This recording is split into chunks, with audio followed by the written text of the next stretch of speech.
fucked up land. We've had enough of the lies and deceit. We're done for good with the toxicity. All hail thanks, we are the Rabyd Nation. All hail thanks, we are the Rabyd Nation. All hail thanks, we are the Rabyd Nation. We are the Rabyd Nation.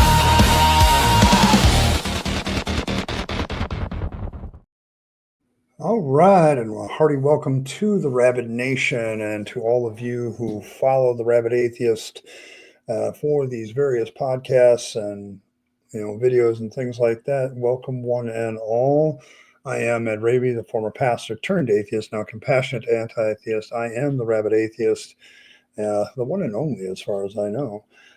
So welcome to everybody. Welcome to the show. This is a fireside chat. I know last week I talked to a lot of you, got some feedback on, maybe doing more specific topical things on Monday. And I'm going to take that into account. I have the week off. I've taken a vacation week and I'm staying home and working on things around my house to make myself feel mentally better about the future. If you understand my meaning, it's kind of a staycation and I'm resting. And I did not realize how tired I was, with the routine until recently, when I realized I didn't have to set an alarm yesterday to get up at a certain point, and found myself sleeping like 3 hours longer than I normally would. So, but this is the wonderful fireside chat. You guys can bring up other topics. I got a few of my own I want to talk about. I still want to talk about Habermas and a few other things that I talked about last week, kind of some follow-up, but just the issues that I still continue to have with that entire thing, they're still there. I'm still reading the paper that it was given to me by Michael Alter. He said, "Yeah, I've got this free peer-reviewed paper by me and Slade reviewing Habermas's stuff, and so here you go." It was amazing how easy it was to get that information once I knew who the names were. It's amazing how that works. But thanks one and all for stopping by. There's a goal in chat, as always. That's helped me along in my YouTubing and all that other stuff. So thanks everybody for doing that. It's a low key way. You can get me to wear whatever hat you want me to wear of the four at the end of the stream once I hit the super chat goal. So thanks for that. That's just the only time I will mention it too. So there you go. Also want to get a quick roll call of who's here. We got, let's see, we got Triple E is here. Glory to the Rabyd Nation. Yes. Rimmer is here. Is also here. Dragon Rider. Good to see you, Dragon Rider. And then Robin. Hey, Robin. Good to see you. Let's see, what do we got here already? Like my former colleague whom we would get worried about when he didn't answer the phone for 3 days, he'd always say he'd been sleeping. Katie's here. All of our fellow infidels are starting to arrive. Okay, yeah, but it's been an interesting staycation so far because, I normally have Friday and Saturday night off for my overnight job, but I ended up, those 2 days, Friday is usually my day to waste time. I just do whatever I want to, and I just don't really pay attention. I need to probably change a little bit of that to be a little bit more effective in life. And that's kind of what this staycation is about. It's cleaning up my apartment, cleaning up the stuff in my life a little bit, getting things ready for the winter that is coming, and also kind of like trying to recenter myself. I feel like life kind of kicks you off the center, and it's good to have some time to just kind of get back where you want to be. So that's kind of what and of course the lovely, wonderful lap in which our Lord naps, Earl, is here as well. Me and Earl will be doing a Halloween broadcast where she's going to be talking about witchy woo, and I am going to be absolutely fascinated. Trust me, because it's a subject that has always interested me because I see woo in every faith and every religion. So, yes. It's you're dealing with the routine of life. And I, as an autistic person, I love routine, but then you suddenly realize that the routine is kind of doing some dirty to you, and you got to figure out what that's all about. So it's to me, it's like I've got to figure out. Oh, we're going full woo. All right, there we go. Outstanding. I love it. I love it. Here, I'm neglectful of my host duties because I did not pull that up. I didn't. I did not pull that up. Oh man, I don't know what to do with myself. I'm being a bad rabid atheist. So, uh,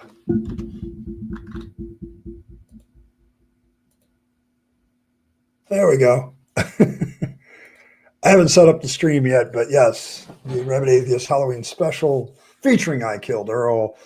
Um, similar discount. Robin is one of the two people who took a similar discount out of the Woo camp. Okay, fair enough. But yes, we'll be doing a Halloween special on Halloween night at 7 Eastern. I have the week off, so every stream I do this week, I can go a little longer. I don't have to be conscientious of getting ready for work. So, and so that's, so there we go. So we are going for woo or who or boo or whatever. So yes, but me and Earl will be doing that on Halloween night. I will also still be doing deconversion hangout on Thursdays, and I will also be doing something Saturday. I was going to start doing something today on what I want to do Saturday, but I want to do some more research and reading on what I'm doing. So, uh,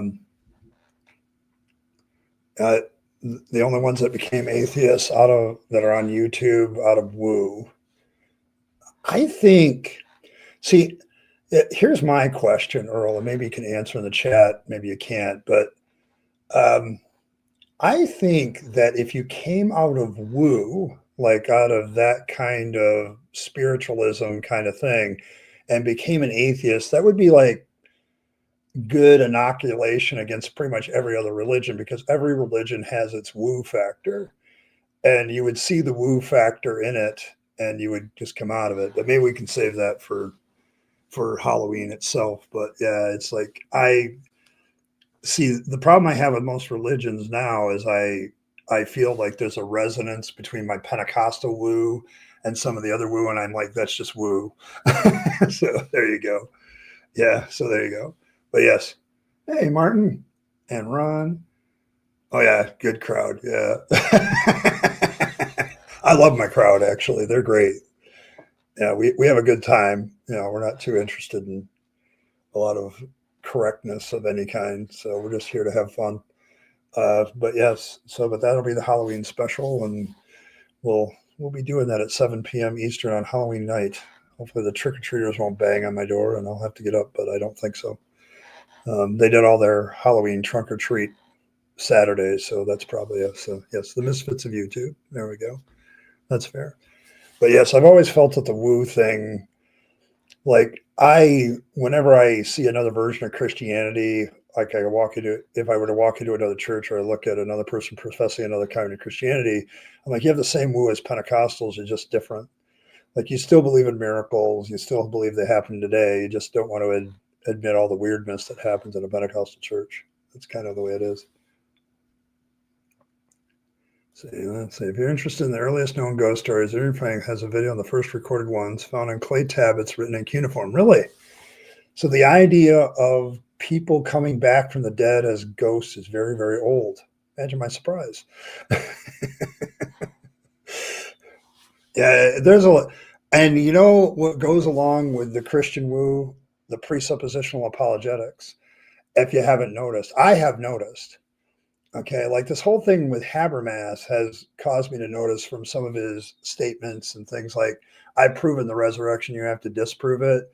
It's very presuppositional. And then he's got this fourth book coming out, and I am imagining, although I don't have any confirmation yet until I look at the table of contents, that it's supposed to be his personal thoughts on the resurrection. And I'm a bet we're going to go into a lot of personal experience woo about the resurrection. So it'll be great.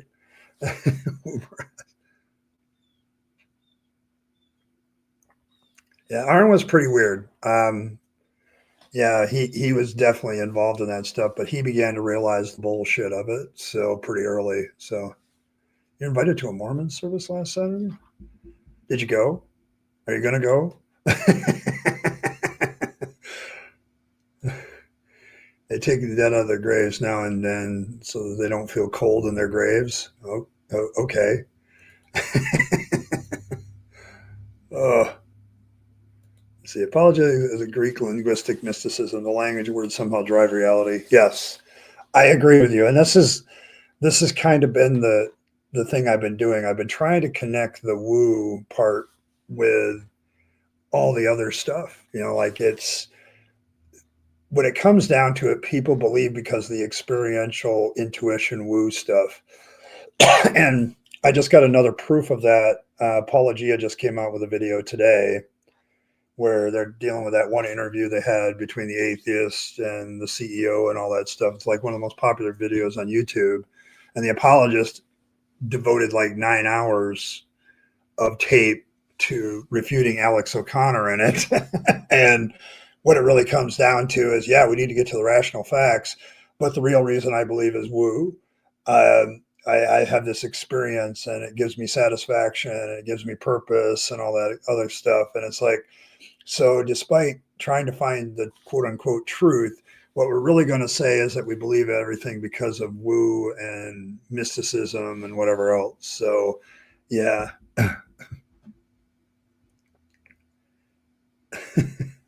Okay. You didn't go, but you're going to invite the girls who invited you to your place to talking about Joseph Smith. There you go. A couple girls, huh? I had that happen to me with the Jehovah Witnesses. That a couple of the ladies knocked on my door and presented the Watchtower and all that stuff a long time ago. So the reason they don't like to be seen as mythic, Martin, is it makes them like everybody else. Like the issue at hand in the original video that Paula Gia is dealing with is what gives meaning and purpose. Well, that's very subjective.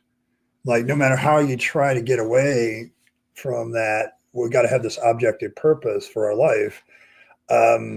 It really comes down to subjectivity, and they don't want it. And mythicism and all that stuff and mysticism are very subjective. And so you just live in that space until somebody yanks you out of it. It's why I find, the whole, like the subjective objective morality question I put to bed in my own mind a long time ago, because I don't think there is objective morality. I can't find any.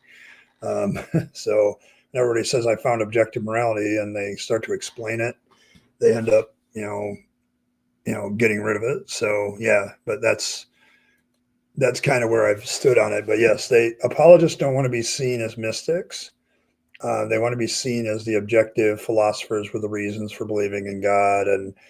And the moment they have to do like William Lane Craig, who has forever earned the title Low Bar Bill, and he's in the video that Paul does, is, well, I can't understand how I could live without this experience. And, this person led me to Christ. And, if there's a 1 in a million chance it might be true, then it's worth believing, blah, blah, blah, blah, blah. They don't want to be seen like making the same arguments that basically every other religion makes. So, yeah, I get it. I agree. They try to, philosophy kind of kick the living crap out of mystical beliefs. So, yeah, so there's that. But yes. Oh, yeah, there you go. You're late. This time is Zooming with a friend who's been recovering from some unfinished. Okay, there you go.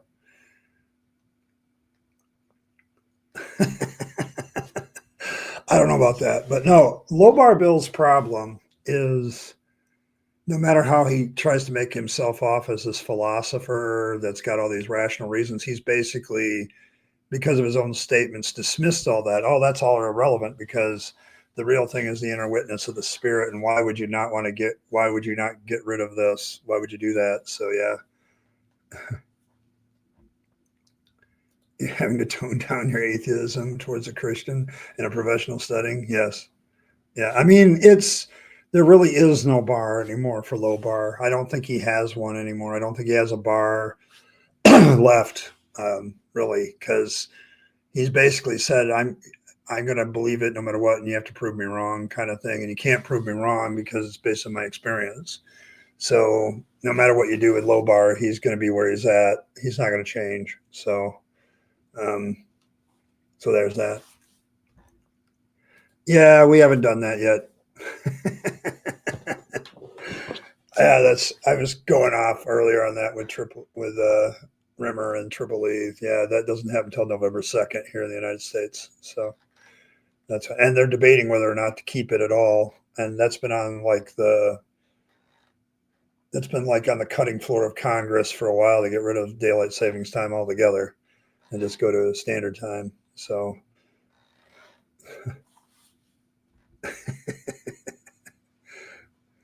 uh, yeah, it's apologetics, love of ignorance. Yes, it loves to keep things in this mystical realm of lack of meaning. That's kind of you make a valid point there. So yeah, I think if Earl's still in the room, I remember Earl. Didn't you write like a blog entry about daylight savings time and how it was harmful? Because I remember making that case to some friends a long time ago. Uh, that's right, because you had that accident thing that you had, like because somebody was probably tired. Because when they change the time, it's not so bad. The numbers aren't so bad in like October, November when they do it and they give you an extra hour of sleep. But in the spring, like insurance companies hate the day after daylight savings time because people are tired. Their judgment into the good. They have to change their rhythm and everything of how they live their life, and that can take a couple weeks. And it's just bad for human beings to get out of that rhythm. And yeah, accidents happen. There's more accidents at work the day after. Um, on and on the list goes. So, but yeah, the springtime one is bad. I don't know if there's been studies about the one where you get the other ones, because it's like if you get out of your rhythm, it can be very detrimental to you. Okay, but yes, I remember that was last year, wasn't it? Like a year ago, pretty close. Yeah, yeah, yep. Like all the rates of accidents, heart attacks, workman comps claim the whole week after daylight saving time. Yep. So, but yes, yeah. If you gotta change your rhythm, when you're up in it, it's better to change it slowly. um, like yeah, that's this past spring. Yes. Okay. All right. Yep. Now this one may not be as bad because I think getting the extra hour of sleep actually, I don't know if they've done any studies, might actually be beneficial, but it's like every spring we have this problem like of increased accident rates, all this other heart attacks, all that crap. And all because somebody wanted to change when the light was out. It's like you leave the clocks the same and know when the light's coming up and when it's going down. And for farmers, it's not as beneficial as it used to be because like there's these things called electric lights and we put them on tractors and combines now. So yeah, okay, there's a link. It's in the chat. So yes, but yes, this is what Earl talked about last year or this last spring in her blog, and I was eating it up. I said, yeah, because as a poli sci guy, I know that that's all true. Like in political science, we talk about laws, and one of the laws that we talked about is daylight savings time and why they want to get rid of it.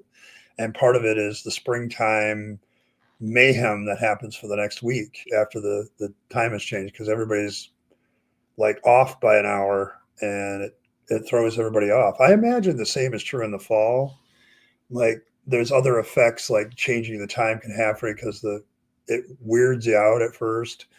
Like right now I'm coming home from work and it's dark, okay, in the morning, and it's dark at night when I go to work.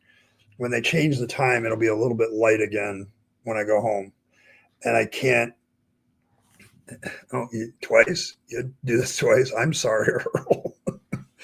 I haven't had that experience in a while, thankfully. Yeah, I mean, I think a lot of people want this. I think they just want to get rid of daylight savings time, have a standard time, and then so there you go. But yes. Oh, let's see. How's the fluffy fluffle of Friendly Fangs fans? We're all doing fine. We're just doing it all.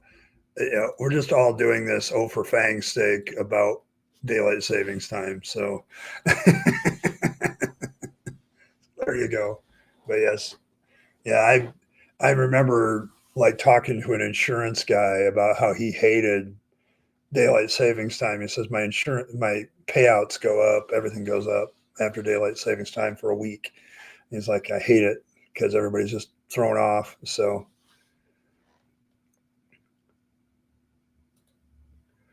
when I was in Japan during to miss the turnbacks to a good time. Yeah, they don't do it over there. Like, yeah. Yeah, I think it would too. But yeah, they need to get back to the regular standard time and be done with it. Like if you wanted to do this right, I think oh I think you have to do it in the spring. You do one time change in the spring and then it's over. And then you're done. You leave it there. But there you go. Yeah, we're all doing fine. We're fine. Everything's fine.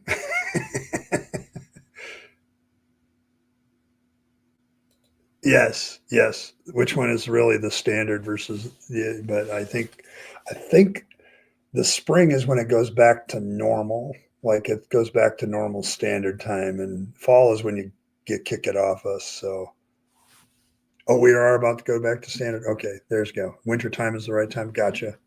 See, I don't know. I don't keep track of that part. Yeah, there's nothing on fire here, at least. Yes. So, all right. So we're about to go back to normal, and we probably should just stay there. Fair enough. So, maybe Congress can actually do something important, get the United States off of this bullshit. Yeah, spring is the fuckery time. Okay, fair enough. That's why it gets fucked up. Okay, gotcha. Yeah, see, I'm oblivious sometimes to certain basic facts. And that time is the right time to be with the ones you love. Yeah, I suppose that's true. That's true. But there you go. So yes, it's the changiness goes away. Yeah, I'm fine with either one too, as long as it stops changing. Because then human beings will adjust and they'll be fine and they won't be weird. But yes, the losing the hour I think is what kills most people. Like, yeah, like support Satan. What? Huh? What? I, I I don't even know. I don't think Satan exists, dude. I don't. I know you did a lot of research, and that's probably why it's more in your brain than mine for that essay because I haven't studied it recently, and it's like so. There you go. Oh, your keyboard is messing with you. There you go. My keyboard messes with me too. People deal it sucks explaining to your dog why they're getting fed an hour late. Yes. It's not the people you have to worry about, it's the doggos. I agree, Cranky. That's valid. You preferred it, but now you're against. You don't care. Yeah, that's probably true. When you're retired, it doesn't matter. You actually talk about. That's right. You did talk about the dogs. The dogs are looking at you, going, "What the hell? I'm supposed to be getting fed now. Why are you an hour late?" Oh, there you go. There's love in the room. There you go. Welcome, Reverb. But yeah, I don't know. I don't know what we came up with this idea of daylight savings time, and I remember there's a lot of good rational reasons for it, but I think most of them have been overcome by technology at this point. So it's like not necessary anymore, and it messes us up. The animal planet confusing the hell out of our pets by altering the usual noun kibble time with reinstation. Yes, I remember that line, and I remember laughing my ass off from it. Yes.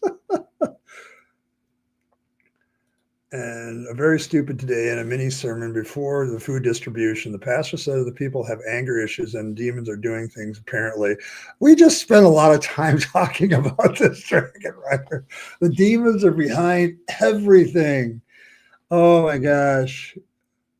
One, where's the evidence that demons exist? Answer, there ain't any. If people have anger issues, they need to be in anger management classes, not giving their lives to Jesus. Yes, because Jesus will find ways to make you angry. Like you can go into the temple and overturn tables and yell at the money changers, which isn't a bad move, but, yeah, energy savings, tech, all that stuff. I don't think that that's necessarily true anymore for daylight savings time. For farmers is a myth, if I recall correctly. Yes. When you're in the South, it doesn't matter much, and it doesn't, for us either, since the point of changing time by only hours already moot by the time of year is done. Yes. The devil? You blame Tylenol?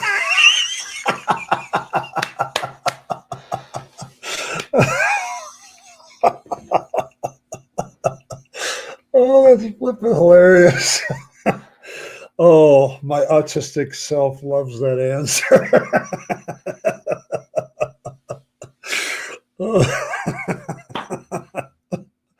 Oh my goodness. Oh, how. Oh my gosh. No aspirin, you blame Tylenol. Oh my goodness. Wow.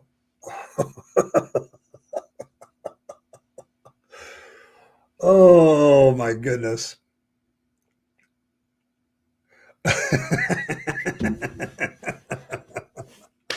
Oh, it's probably true. Tylenol came out at the same time as daylight savings time. There we go.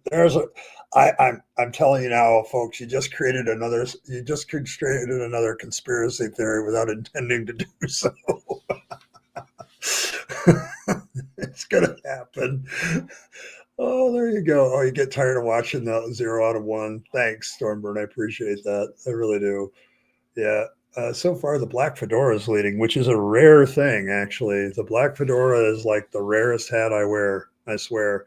For supposedly being this atheist icon hat, people don't make me wear it very often. It's kind of funny how that works. I hear about it often because we have the same debate in Michigan all the time. Like, because we have to deal with Indiana. They're like on our southern border. And so when they debated, like, we're just going to dump the whole damn thing. And then like, okay, so we're going to have this pocket of Indiana that's on a different time and we got to deal with them. It's like the whole time thing creates so many debates in the Midwest, mostly because of farming, but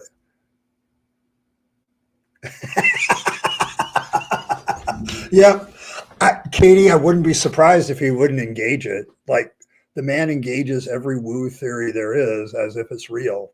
So I don't. I'm very certain that maybe somebody has probably informed him of the connection between Tylenol, daylight savings time, and autism. I'm sure that's good scientifically backed research there, Katie.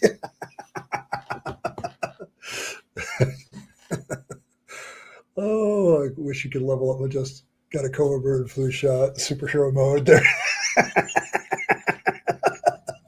Oh, you guys are great.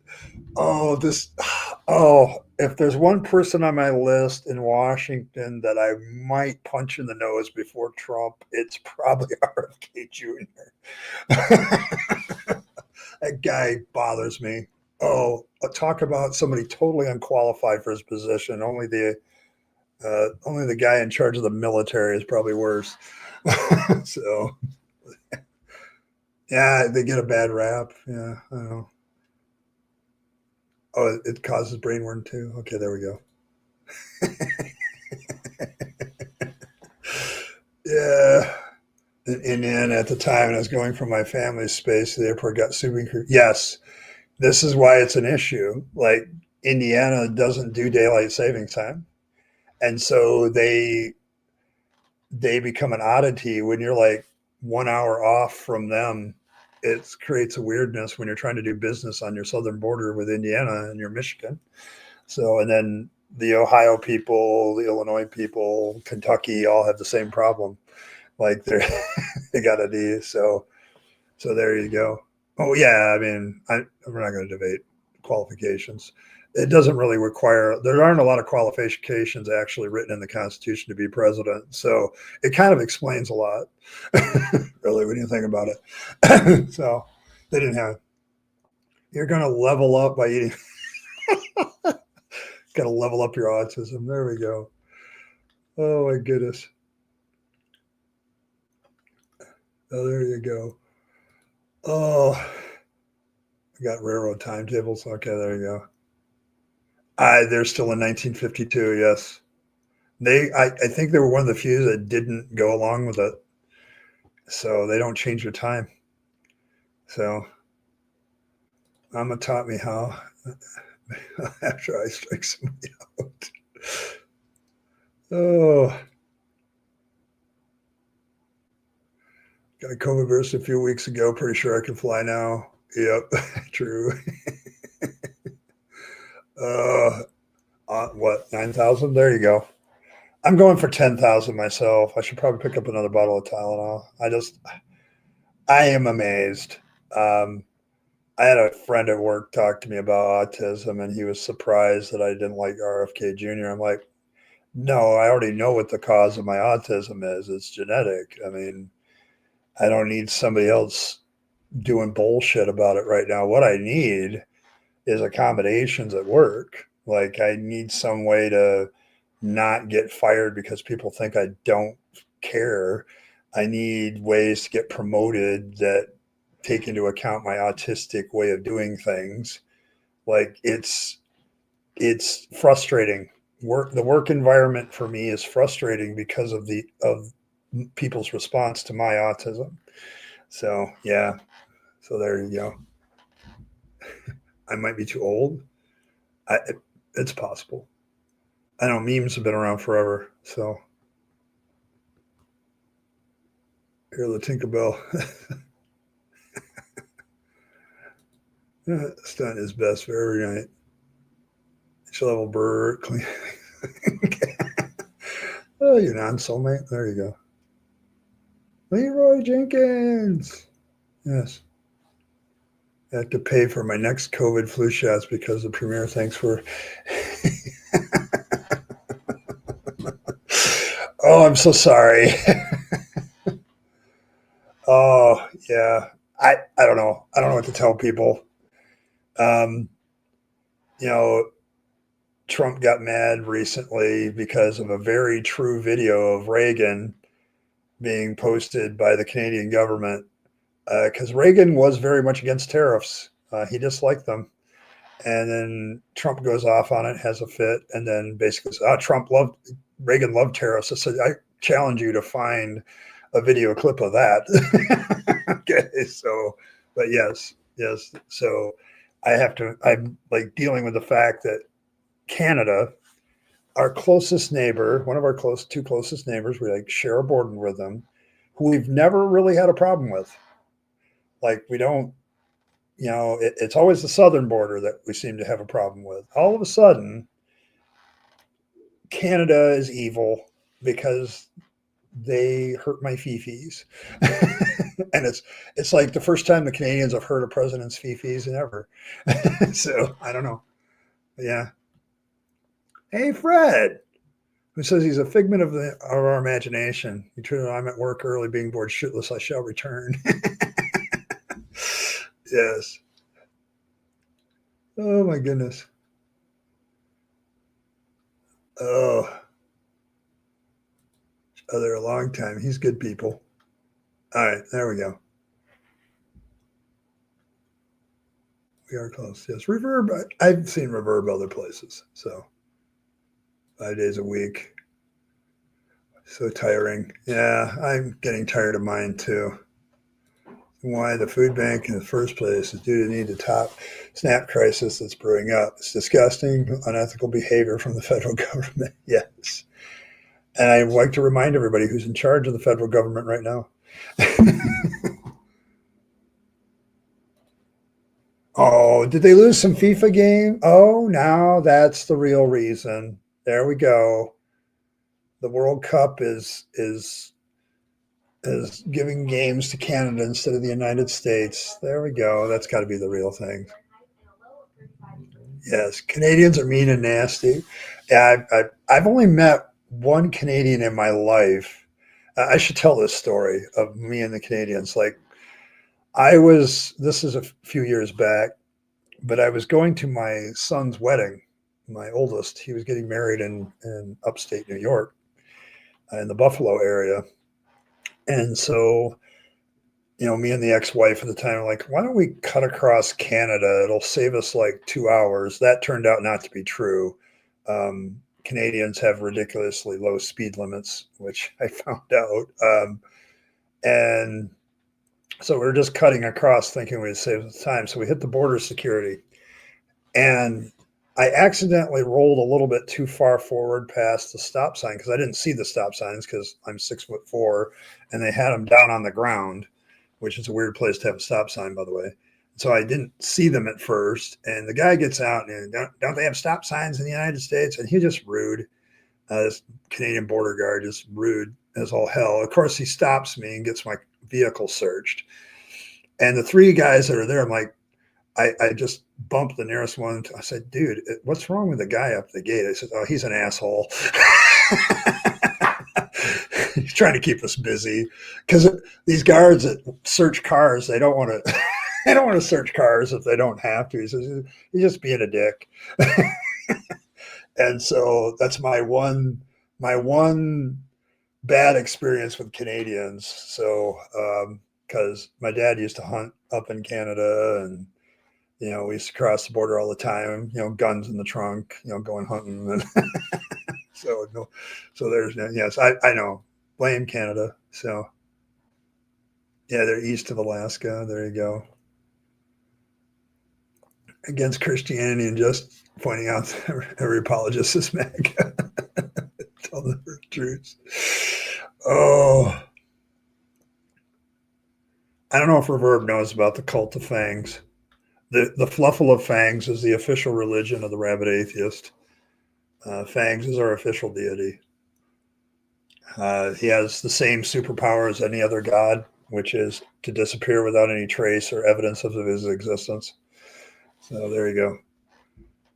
We have the fluffle of fangs, which used to be the Church of Fangs. I'm sure some people are now creating their own heresy with keeping the Church of Fangs line instead of the fluffle, which is now the new, truer designation of faith.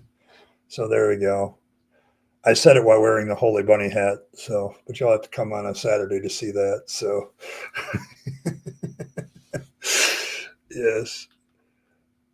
Oh, Gravy Boat, UGG sports ball, boo. I like some sports balls. I love rugby. Rugby is becoming my new jam. Turns into a hooligan. Oh, you're Canadian American, yeah. Going from ASD. All right. We are an interesting breed. Yes, we have a Rabyd Atheist and a Rabyd Atheist. The story behind that is actually kind of funny too, because when I would say my name, the Rabyd Atheist, closed captioning used to translate it rabbit all the time. And then fellow YouTuber B.S. Lewis interviewed me once, and he did a thumbnail with me being turned into the Trix rabbit. I said, silly apology. I can't remember the title, but it was like, I said Rabyd Atheist, not Rabbit Atheist. So, and so it stuck. And so, I don't know, Earl and I, there's a whole thing about creating fangs, our little rabbit deity, who is the Rabyd Atheist, an atheist deity who draws strength from non-belief. So there you go. The more people non-belief, the stronger fangs gets. So someday he may be the largest god of them all. So, and Earl is the lap on which our Lord naps.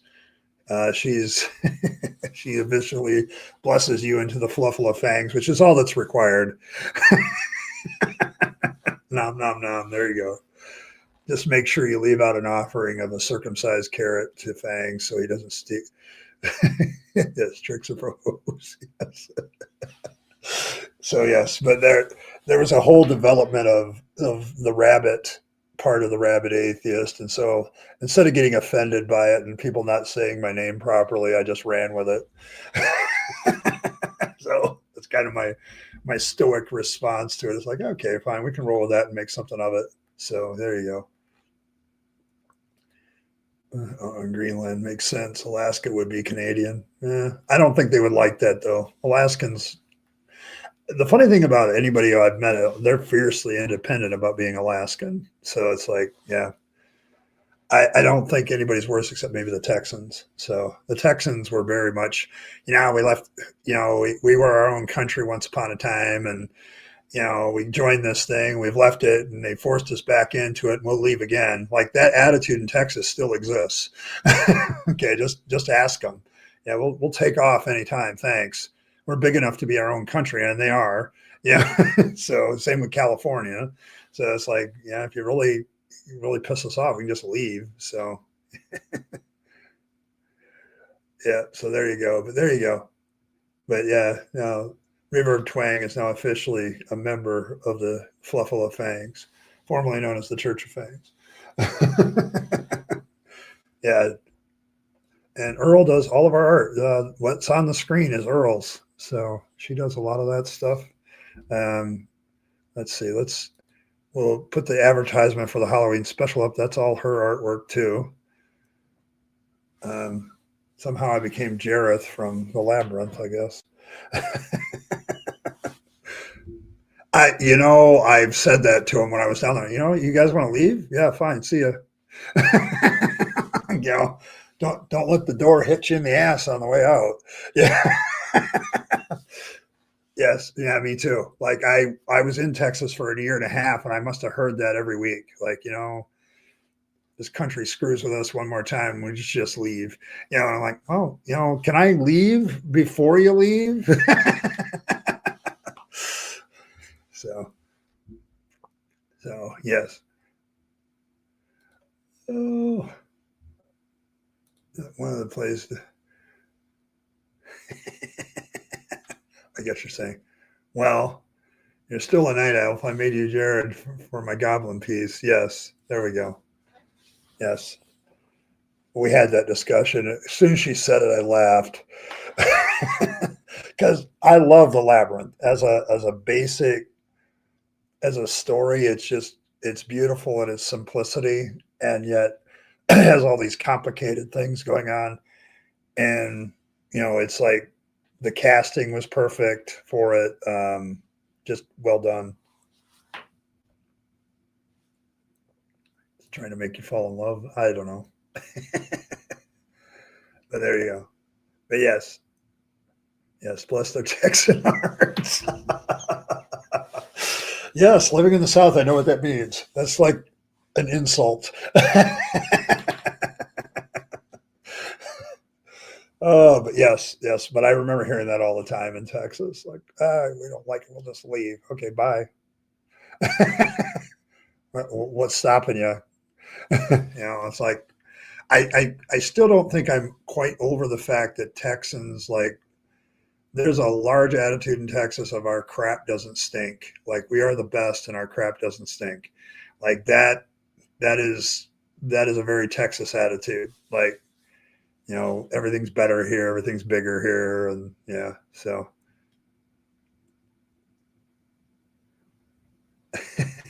Okay. Oh, did you just send me? Oh, yep, this is right. I forgot. Hold on. I will put this in.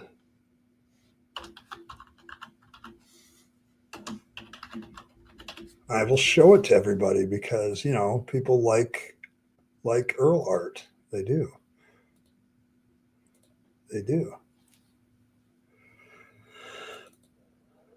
Here, let me pull it up.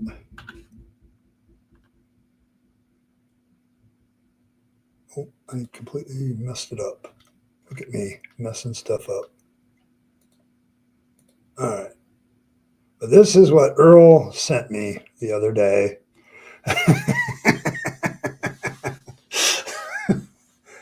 The Goblin Queen and her Goblin King, I guess. Oh, there you go. This is Earl art. Oh, yeah, but it's so fun. But yes, but this is what she sent me the other day. Like, what are you doing, Earl? And I realized, oh, she's just being herself. Is that the updated one? There we go. Yeah, I don't know if I even showed this in the first place, Earl. I think this is what I might have skipped. I'm saving. You're sending me a lot of artwork, Earl, and I'm telling you, I'm saving it for the Halloween special. So uh, you all want to come to the Halloween special at 7 p.m. On Halloween night, because it's not going to be just Earl talking witchy woo. We're gonna throw some of our artwork up here too. So it'll be an artwork reveal night too. So there you go. Mm. Yeah, cool. Thanks. Yeah, we got dragons. But yes, yes, this is the world as I understand it. This is how Earl imagines the world she lives in her head. This is a glimpse into the mind of Earl. And uh, yeah, I know you did this one just for you, but like, there's a lot of there's a lot of stuff here that I really love too. Like, this is an amazing piece of art. I agree with the reverb on this one. I laughed when I first saw it, but I also loved it. Like, it's really really good. So, but yeah, there's just so many elements in it. There you go. But yes, you love good period. Psyched. I'm going to love the way it's celebrate Halloween. Yes, go ahead and do it. I think, whenever I talk deconversion, it's like one of the things that really helped me with mine was celebrating Halloween, just dressing up. When I was in Texas, the Renaissance Festival there is like one of the biggest ones, like 40 acres of Renaissance Festival stuff. And it's absolutely a worthwhile experience if you ever get a chance. But I think, as I recall, when I was down there and I went to it, I went to the Halloween weekend, which was nuts. And for my autistic self, it was a little challenging. There's a lot of people. Whereas some of the other weekends, there were lots of people, but you could like walk down the streets without feeling crowded. Not on Halloween. Not when you can do. So, a tattoo on your left forearm too. Okay, there you go.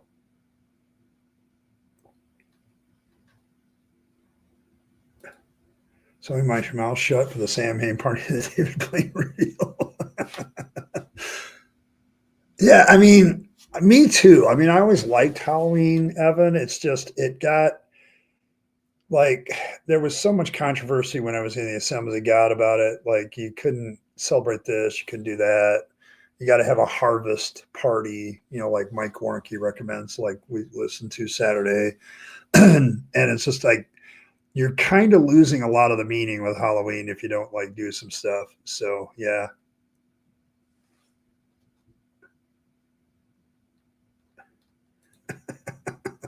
Pulled your own tooth out. One. Ugh. Yeah, Earl as a dental hygienist is going to have a very interesting reaction to that.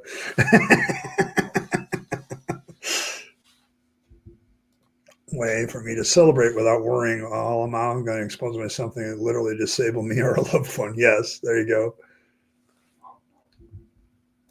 You're looking forward to Halloween in your Animal Crossing villages.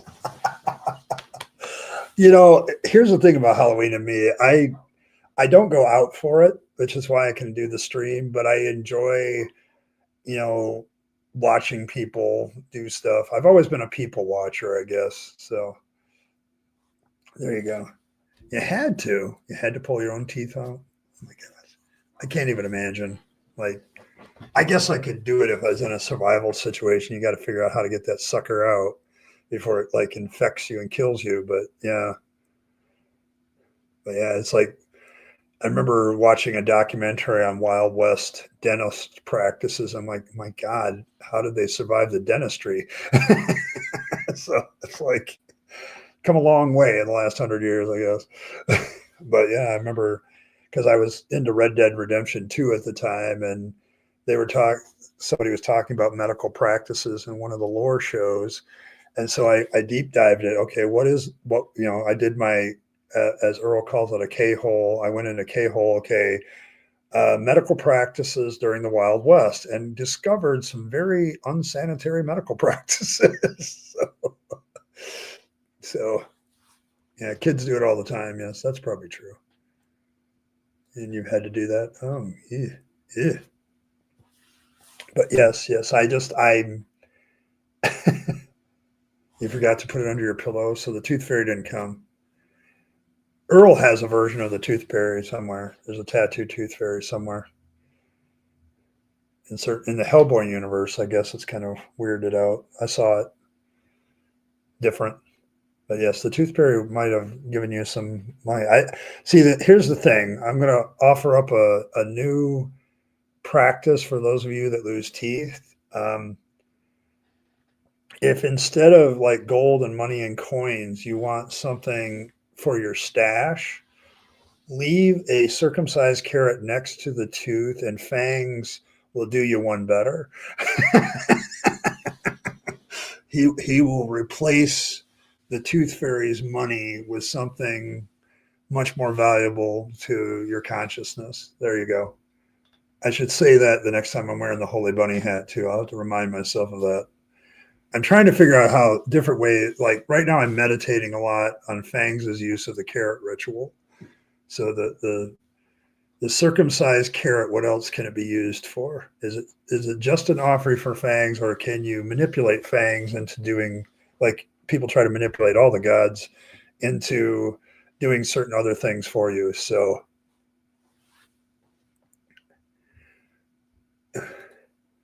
you're giving us fair warning. Okay. And my perpetual grumpy isn't just the result of shit personality. Okay. I didn't think so, Earl. Like my past, I've got some dark points too, so I can resonate with that. Like I've had moments too, so I get you. I resonate with you. So I resonate with you. Yes, I'm just saying, Earl, like,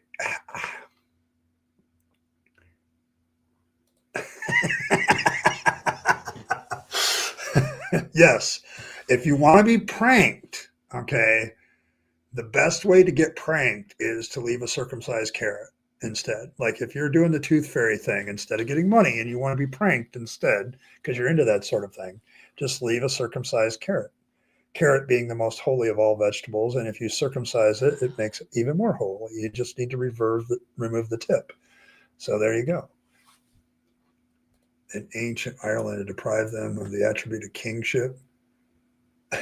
Okay, there you go. Bean and cheese and rock. I'm not sure that's a good recipe. Yes, it does have a use in a fertility ratio. There you go. Oh, bring it early. Mouth with salsa 7 Up. No. I don't want sympathy for anyone to feel sorry for me. That's not, no squishy fifis allowed. I'm not giving you sympathy. I'm just saying I relate. I just relate. It's not squishy fifis. It's I relate. I understand where you're coming from. So I get it. Ugh. Yes. Yeah. There we go. Okay. There you go.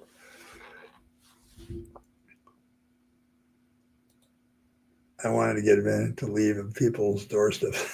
Okay. Burning even. Okay. There you go. Yeah, most of life has its hellish qualities. So yes, but yes, we're going to talk to Earl on Halloween, and I definitely want to talk about the subject of woo, because I find it interesting, as Earl pointed out, that woo seems to be like when you it's a rare thing for somebody to be an atheist who came out of woo, but I don't see too many going back into any form of religion that much either. So I don't know. It just seems like one of those rare types of people that come out of woo and become atheists. So that's definitely one of those rare things. So yeah, yeah, we have fun here. Like this is the open forum night. Like I'm last week, people said they would rather have like we want more specific issues and questions and like that on a Monday, and I'm residing on it, but I'm going to run the fireside chat in the open forum whenever I don't have anything. So I'm going to still do that, but I'm also I'm gonna bring in some questions. Like last week, I simply asked, I was responding to Real Seeker's question about Habermas. He wrote me a comment and I was responding to it. And I still haven't gotten any good answers other than once he finally gave me the names and I reached out to one of the names, they instantly gave me information. Imagine that. And I'm reading some of it and I watched the video of it, some of it. And it's like, oh, this is why Habermas didn't want these people known, because they're like the most critical critics of Habermas's minimal witness, minimal, facts hypothesis. Like they go after the foundation of it. That's why he didn't want them known. It had nothing to do with respecting him. He just didn't want to cite the sort of his criticism. So there you go. Yeah, woo just doesn't work in the atheist camp. We don't really have any. We have to make shit up like fangs.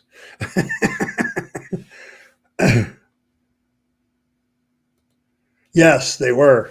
The guy is named Michael Alter. You can look him. There's a video on YouTube done by History Valley, who's hosted by Jacob Berman.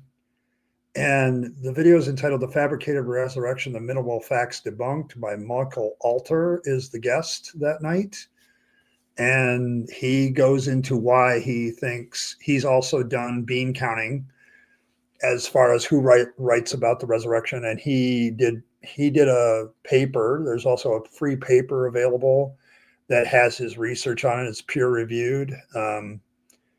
Him and Alter and Slade, the other name that's mentioned, is the writers of that paper. It's like 28 pages long, but it's all data points about how, of course, you're going to get a consensus on the resurrection facts because most of the people that write about it are Christians.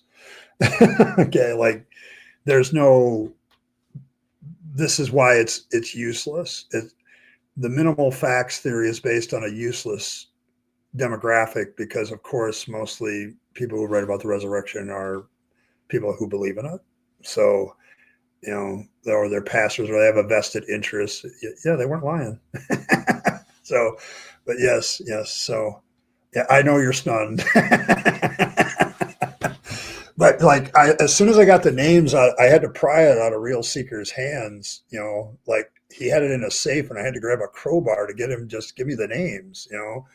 And once I got the names, I reached out to Alter, and within 2 hours of sending the email, he sent me one back with the link to the YouTube video and to his paper. So, yes, it's the whole point of his paper. Alter is like, there's no way not to have bias research on the resurrection because most people who write about it are Christians. So of course, they're professors or pastors or they're not historians is the point too. Like he makes an Alter. I think the most devastating points he makes are one, of course, you're going to get, he does like books written by about the resurrection for 500 years back. Okay. And he's pegged what their occupation was, what denomination they belong to, male, female, a whole bunch of criteria, and discovers that the vast majority of people who write about the resurrection are Christian. Imagine that. So of course you're going to get a consensus out of that crowd that the resurrection facts are facts. So yeah, it was fairly damning. And I'm like, I now understand why Habermas didn't want their names mentioned. Like it ain't about showing respect. I have never heard that. If you, in scholarship, if you are going to cite a critic, you cite the critic, you give their name, you give their paper, so that people can go and read that paper to make sure you're not strawmanning their position. It's good scholarship to give the names of your opponents.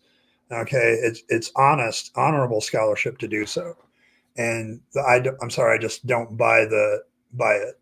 So, but yes, that was last week. This week is more open forum. But yes, I'm reading that, and I think Saturday I'll have something that it's just the videos and stuff are just so long. I'm gonna have to do like Paula G and edit shit in order to cover everything. So, and that's where it says yes. There's bias too. Yep. Um, so there's that. Encounter. There you go. Oh my god. Yes, I like the art too. It does take me to another world. This is, I think, the world inside of Earl's head, which, and it's only part of it. It's only a small part of it. But yes, I was, um, yeah, it's about English speakers bias. The other thing that Habermas leaves out is Muslim scholars. He does not allow Islamic scholars in his criteria, which most Muslim scholars, when they write about the resurrection, guess what viewpoint they take? They're against it. They don't like it. And they'll tell you that there's no facts behind it. So if he included them, then he might actually get a 50-50 split, but he doesn't do that. So yeah, it's, yeah, by the time I got done reading Alter's paper and Alter and Slade's paper and watching the video, I'm like, oh, this is why he doesn't want to include this stuff. So there we go. But yeah, I'm now even more convinced that Habermas doesn't like to mention his critics because his critics have a good point. So it's not about respect. I've never heard that before. So yes, we just, yeah, it's not how science works. And a lot of these people that are writing about this topic today are in places where you have to sign a statement of faith, which means even if you don't agree with the minimal facts, you're going to have to lie about it. So I love it when an artist describes their own work.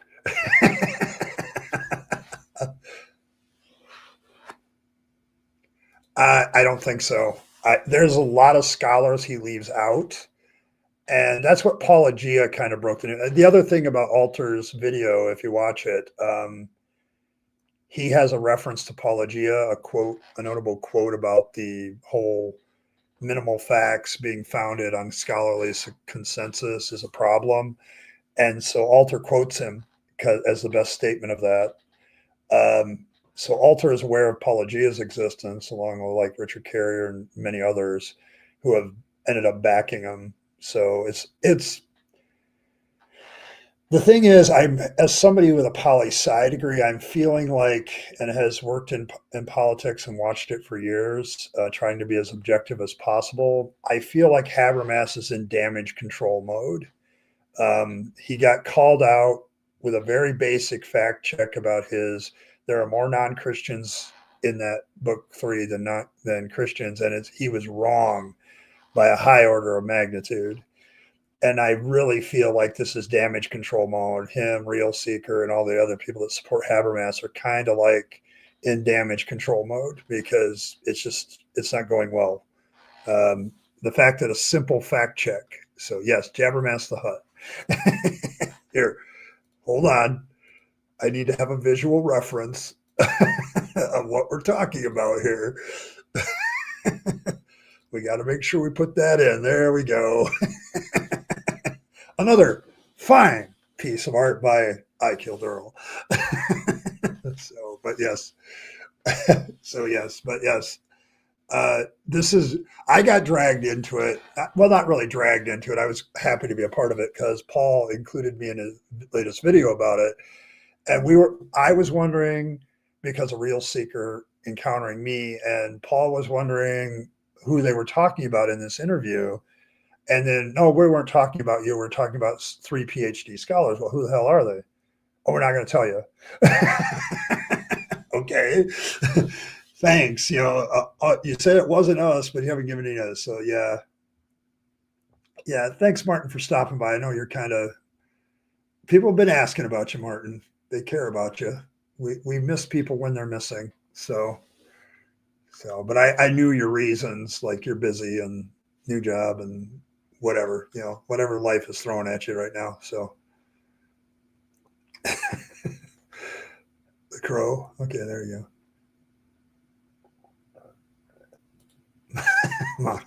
Adult sciences are probably, there we go. Amateur crow pulling me another veil, pouring salt in the recent wound from Alex O'Connor. Yes. Yeah, I just saw that one today. Listened to it and watched it. Once again, apologists don't get the point. Like, the argument is, even if religion is false, we need to keep it because it's good for society. And I'm like, and they related it to the video they're dealing with is like one of the most popular on YouTube. It's a CEO sitting down with an atheist, a Christian, and somebody else, and that's the title of it. But the whole issue is purpose. Can you have a purpose without religion? And religion you got to have religion to have purposes and stuff like that. And yeah, Apologia kind of poured some more salt in it because Alex O'Connor actually kind of nailed both the woo believer basically is what I look at Hinduism as, and he nailed the Christian, of course, because Kokol is a joke to me anyway. But most apologists are jokes. But when I first heard about Kokol's tactics, I'm like, okay, way to not get a genuine conversation and just push the direction of the conversation into a certain direction, like it's a war or a battle. And I just think Kokol just has the wrong view of what conversations are about. So, but yes, once again, I don't care if it provides utility. If it's false and untrue, it's still false and untrue. Okay, and that's me and Apologia probably agree on that one. So yes.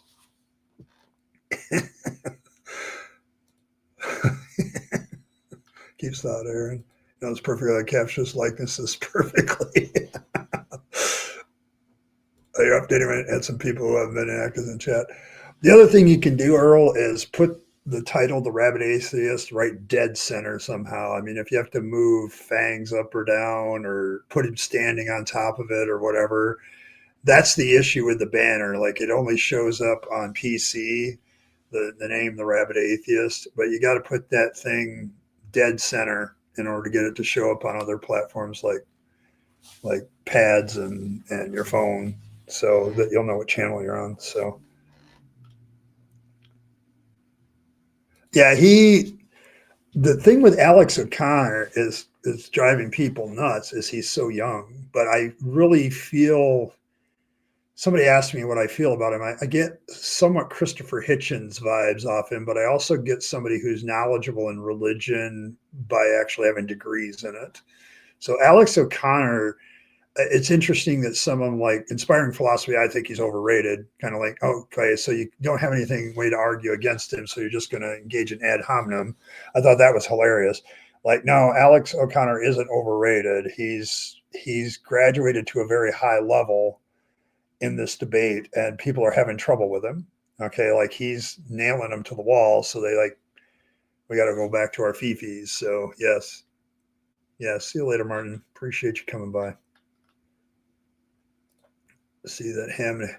Yes, I'm sad, Merlin. I'm so sad that Ham and Eggs, the news show, has disappeared. They're going to replace it with canned videos, and that makes me sad. I some of my best, funniest moments on YouTube have been with Ham and Egg News, Morgan and Paul on Apologia doing Ham and Egg, reacting to Ham and Egg News. Some of my funny side splitting, they were just hilarious moments. So I am so sad. It just makes me sad.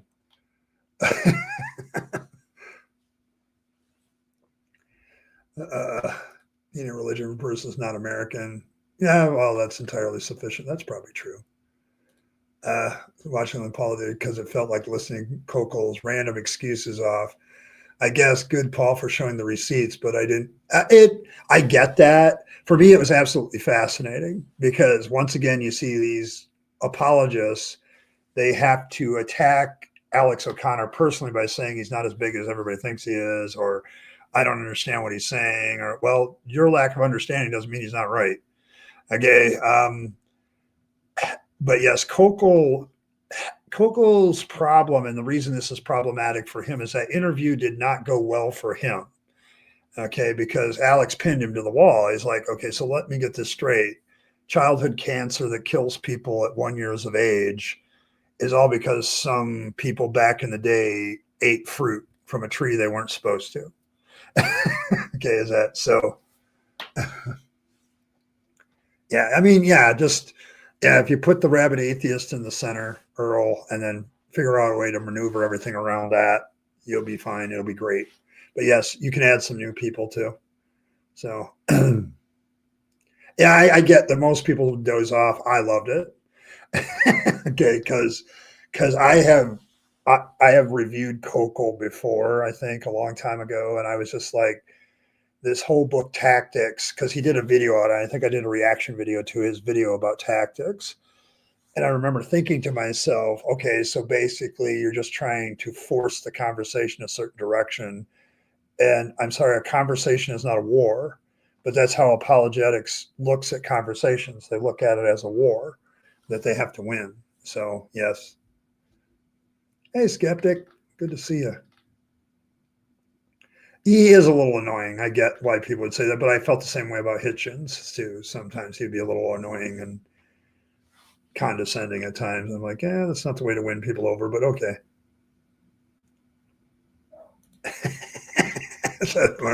No, one of the funniest things, Katie, Apologia has this long running series of reacting to Ham and Egg News.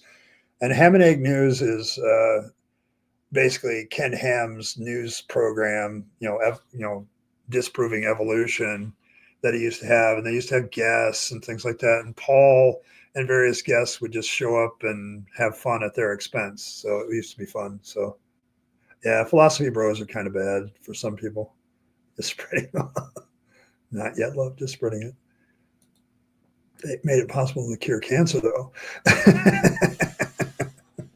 That's not what Kokel did, though. Kokel, like Alex, kind of cornered him on that one. Like, and I think that's the bad part of the interview for Kokel, because he's like, you're basically your reason for childhood cancer exists in the first place is that God punished everybody for eating a fruit.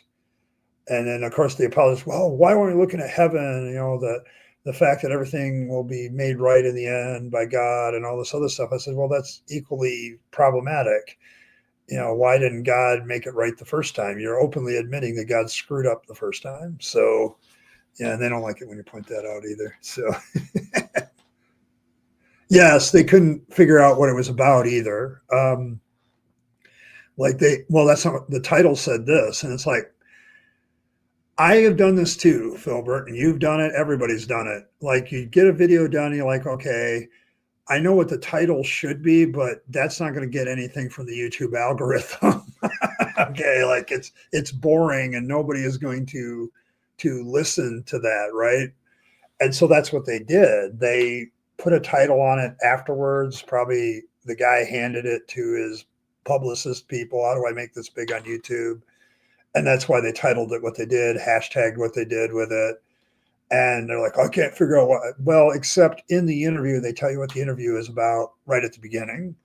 And so instead of following the title, dude, it's just you got to listen to the interview. And I get that I find that annoying sometimes too, but they couldn't figure out what it was about because they were accepting the title instead of looking at what the interview said. So yeah. So yeah, but yeah.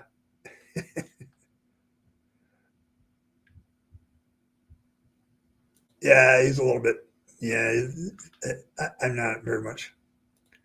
God, the less it makes sense. The more religious makeup, the more apologists they need. Yes, um, and I think Habermas is kind of in that camp with me now too. It's like for the most knowledgeable scholar about the resurrection, his foundation seems to be very cracked. Like he's relying completely on the consensus of scholars, which thanks to Alter, I know there's no way that you're going to have a consensus that isn't majority Christian in that consensus. His research kind of shows that there's no way to get anything but a consensus on the resurrection, because the only people that really write about it are Christians. Like 90% of the people that write about it are Christians. So yes, 90% agree with your minimal facts, but I'm sorry, that's irrelevant. Okay. But he's banked the minimal facts on being scholarly consensus. And it's like, yeah, Scott, but you're really cherry picking who your scholars are then, aren't you? So yeah, it's just, yeah, the Bible thing just drives me nuts now. People ask me if I'm finally starting to enjoy looking at Bible and theology issues again. I usually did it because, yes, they're only facts in the minds of the people that say they are. Okay. Like if you try to analyze them as facts, you get hearsay testimony. And like Apologia is very right at that point to pull out for the Bible tells me so jingle all the time. So, um, it's like, yeah, they believe stuff because the Bible says it so. Well, that's a faith-based belief. That's not a scholarly opinion. So, ugh. I still find it hilarious that you know inspiring philosophy couldn't figure it out.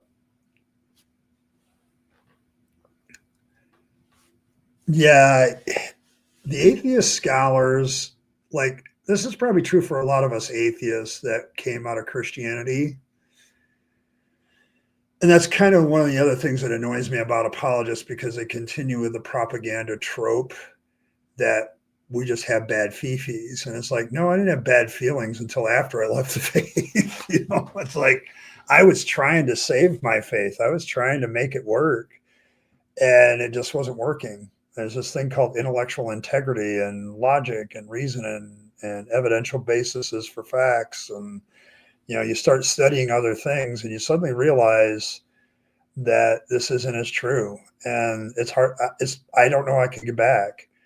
I've echoed it before with Paul before. Like, if I suddenly switched back to being Christian, how popular do you think this channel would suddenly get? That's a question for chat. If the Rabyd Atheist suddenly became the Rabyd Christian again, what would happen to my popularity on YouTube? And how would my life change? Like, I think you guys can predict this as well as I can do. So, what would happen? What would happen if the Rabyd Atheist suddenly, I would probably lose a lot of very fine people around here. But what would happen? Like, I agree with Paul. My numbers would grow overnight. Like, yeah, I'm going to be very popular at that point, because these Christian apologists love somebody who leaves atheism. They love that. That's why some of them make it up. I used to be an atheist. Like when you were 10. Yeah, I mean, there are fine people on both sides, don't get me, but I would lose a lot of people that I love and care for right now in this chat. Like, I genuinely care for people. I see you as more, I try very hard to see people more as a name and a profile pic. Okay. Even the theists. But if I became a Christian again and went to the other side and started being an apologist, I would have one of the more popular channels on YouTube. I would, yeah, I mean, I would be debunked by my own channel. I get that, but it's the, I could go out. Here's the other thing I could do, folks. I could go out and start another church. I could flat join a denomination, something. I could go back into pastoring, which is such an easy job if you find the right gig. Like, so yeah, there would be many, many more that would subscribe. Like Paul and I think are right about that, because we've seen it happen before. Like, there are YouTubers that have left atheism and gone to Christianity, and they're more popular than ever. Oh, the wayward brother or sister that's come home. And that's the problem I have. And the reason I don't think I can do that is two words: intellectual integrity. I don't see anything that could draw me back to Christianity. Like, it's hard enough for me to just engage the apologist because I see all the bullshit I used to believe and now know why it's bullshit. So yeah. Yes, I could leverage that. Michael Wolff's correct. I could leverage. Now I'm being persecuted by those unbelievers. I could level the emotional stuff all the way around. I, yeah, think of the super chats. I mean, I'm just telling you. Paul is right about this. I think I'm right about this. If I switched over, I would suddenly be one of the most popular YouTubers out there instantly, because there would be so many Christians. Oh, I'm so glad you saw the light and came back to Jesus. Let me subscribe. Here's a donation. Okay, like this is how it would work. Okay, I've seen this already happen several times.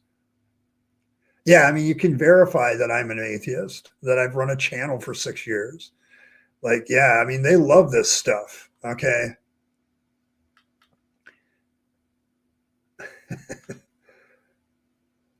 Oh, yes, prodigal son syndrome. I'd be like, oh, thank you for give him the fatted calf, the whole bit. Like that's what most people don't realize. Why it's like, I'm sorry, the emotional draw of going back into my old life is very high to me all the time.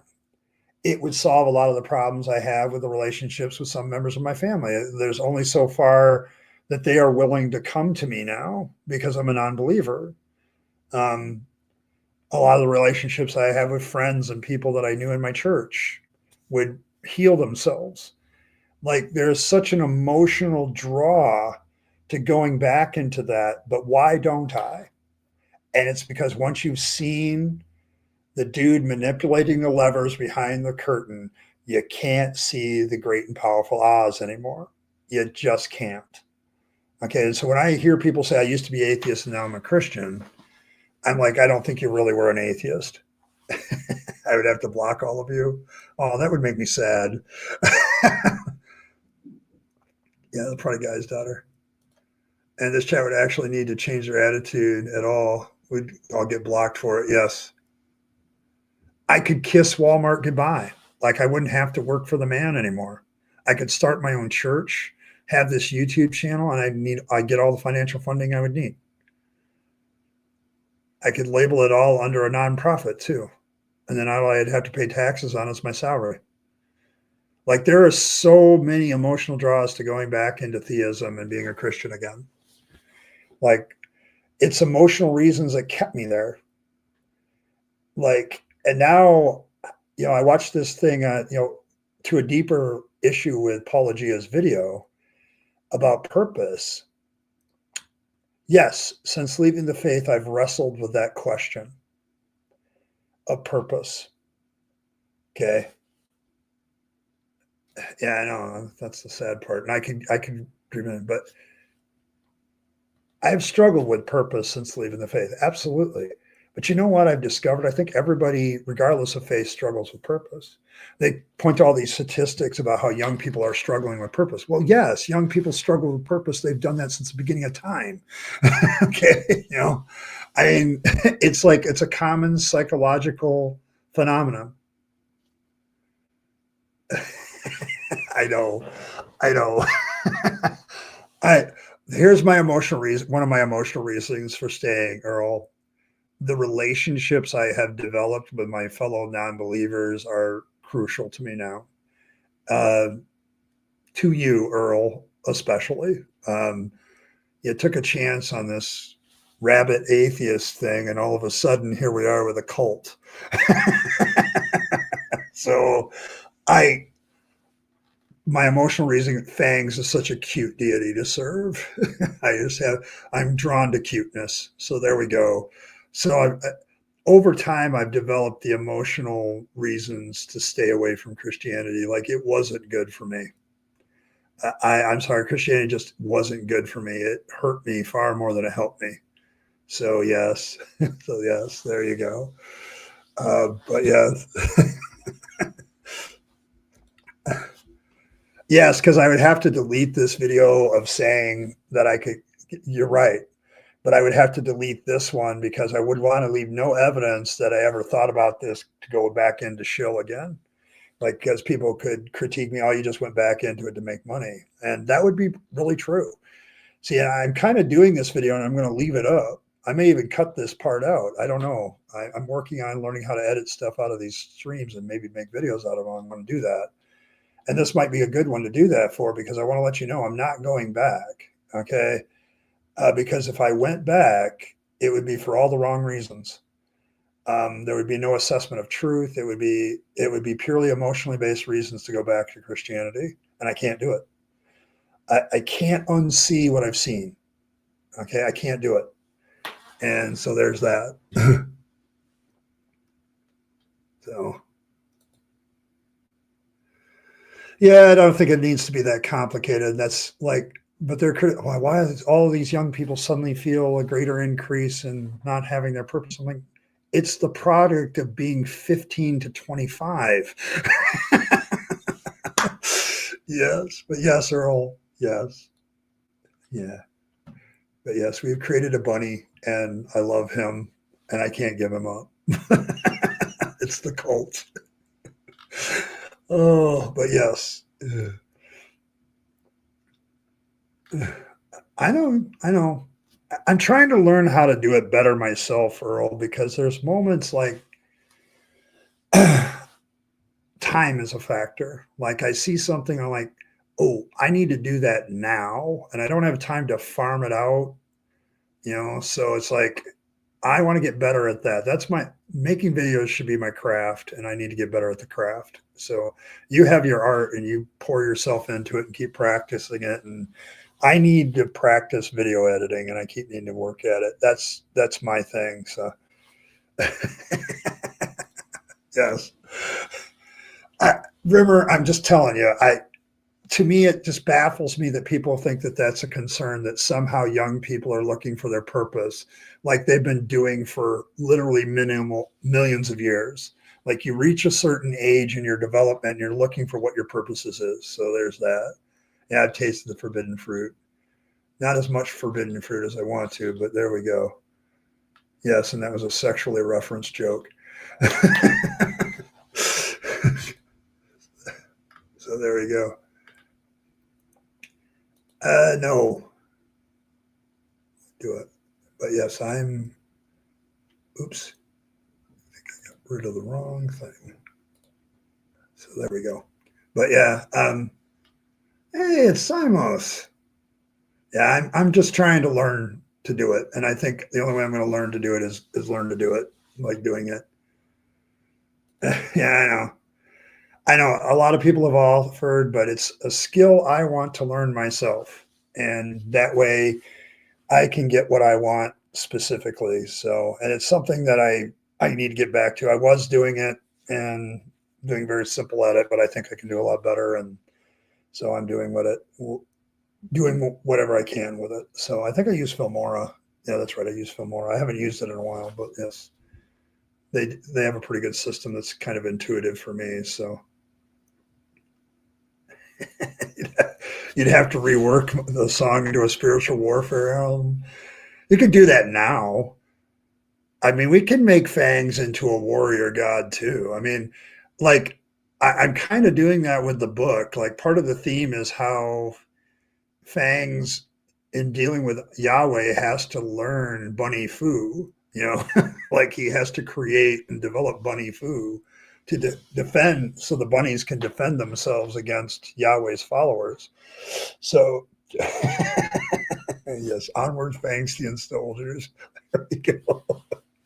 But yes, I mean, we've already talked about how Fangs is developer of, I think we called it Fluff Foo out of Fluffle. So Fangs is the developer of Fluff Foo, which is a direct reaction to the fact that his bunny followers needed some sort of defense against all the war gods, including Yahweh out there. So, so there's that. Sweater fruit. There we go. Yep. Oh. Or also alter crap with bodily word questions. Yes, they also have badly written questions, but yes, I don't know why it's surprising that young people struggle with purpose, seeing they've done so all my existence, and probably beyond mine. So people are always, and later on you get in life, because of this shift from Christianity to atheism, I had to reinvent my purpose. I had to struggle with it for a while, but I came to learn that even a temporary purpose is good. Like, I know that I'm going to end someday and everything I've done is probably going to disappear at some point, but that doesn't mean it doesn't have a purpose now. So you can have a purpose in the now without having one in the future that's still valid. So, I don't know. See, I don't know. We have to come up with the elements of fluff foo. Is it like the one martial arts that's all defensive but only has like the death punch? I can't remember what one of that names. I remember hearing about that one. Yes, they didn't have that kind of volume of information, I would say, as well. Skeptic, I think you make a valid point. Because one of the things that, like, purpose is changing constantly too. Like, technology, how many jobs has that taken? And then all of a sudden, somebody who used to have a purpose in a certain career or job has it taken away from them because some technology does it better and faster and quicker, more efficient than a person. And then they're out of a job and they have to reinvent their purpose at that point too. Like, technology does a lot to our understanding of our purpose. Like, we do a lot of different things. So she was apparently she's a Christian now. I didn't get the logic why she converted. She converted for cultural reasons. Like, she doesn't understand trans dragon riders, so she's like, we need to fight against this, and atheists aren't fighting against it, so I'm going to go join the group that's fighting against it. Like, there's a lot of social cultural issues that she like says we still need to be culturally Christian, and I'm like, everything good in culture right now is probably more a product of the Enlightenment than anything else. And yeah, she just doesn't see that. So she sees all these bad things about Islam aren't true of Christianity too, somehow, even though Christianity did some of the same shit. So yes, I get her. I've heard her reasoning. I don't get it either. Like, the same bullshit that's in Islam is also in Christianity that you left. So I don't get it. Yes. Now we don't have that. I thought so too, but if it's a myth, remember, then we can give, like, fluff foo then for fangs can be this martial art form that's mostly defensive. Now, if you study rabbits, though, they do duke it out like kangaroos. Like, they get up on their back and they go at it with their back legs. You can get pictures of this. So yes. So, but when you consider all the war gods that Fangs is dealing with, he has to develop a defensive martial art in order to preserve himself and his budding followers. So yes, I can see that. There you go. But yeah, I mean, it's purely for defensive measures, though, that Fluffu is. So we could do that. So yeah, it's kind of a form of Christianity. I've argued that before too. They just don't accept Jesus as the Messiah. So yes, yes, Monty Python.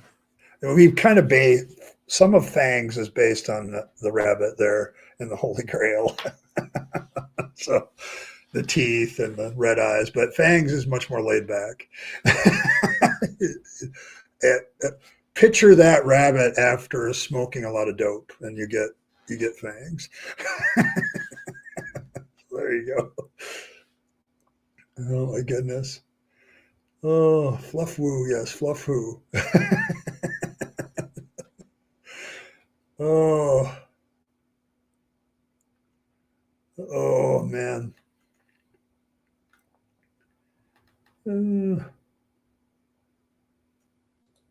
yes, Bruce Lee with lucky feet. We've even toyed with that mythology too, Rimmer. Like, where do lucky rabbits' foot come from? Well, they come from fangs, the real ones. Because Fangs has regenerative properties, so he doesn't mind. He's had his legs cut off and beat up. He's always regenerated back. So, you know, it's It's one of those properties he has. So real lucky rabbit's feet are ones that have been taken from Fangs himself. So there you go. And he just grows a new one. That's how he makes money. I've heard of stranger ways to make money. Why not? So, and lucky rabbit's feet are definitely a totem. Yeah, exactly. There you go. There you go. Yes.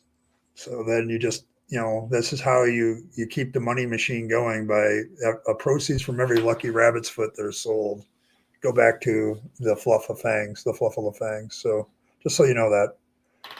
I'm expecting that money any moment now. Yes, just growing back. There you go. There you go. So, the beauty of theology and mythology, Merlin, I can do anything I want with fangs, really. I try to keep it into some sensible boundaries so it's funny, but I can do anything. This is what the thing about fangs is I point out that this is essentially what theologians do with God all the time. Like they make shit up all the time. So, but it's like I can just make stuff up off the fly for fangs too. I've been able to use my theological training again, Merlin. It's amazing how that works. Yeah, they had a better version, but yeah, of course.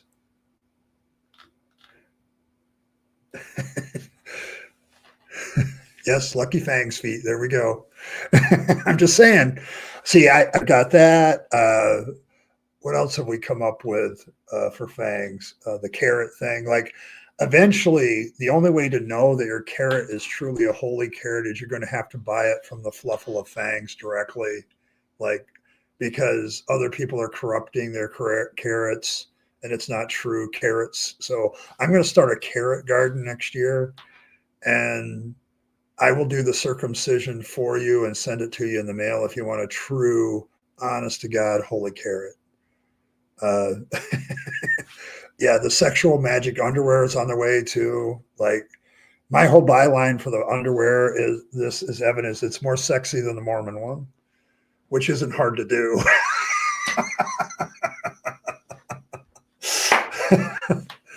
Oh yes, it's got to be true. You got to have a true northern, and it's got to be consecrated ground that they're grown in now too. I'm going to come up with all that shit too, make money.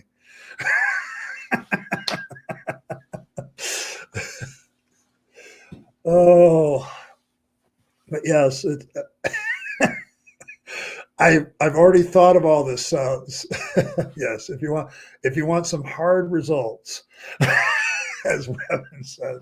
But yes, it's like I've literally said, okay, how can I make a holy underwear more sexy than the Mormons? And it's like, well, it might be nice if it showed a little skin, I could literally, do old person's underwear, just put the picture of fangs on it and it would be more sexy than Mormon underwear. So, but I might go sexier than that. Like who doesn't want a cute little bunny on there with fangs and red eyes on their underwear? Come on.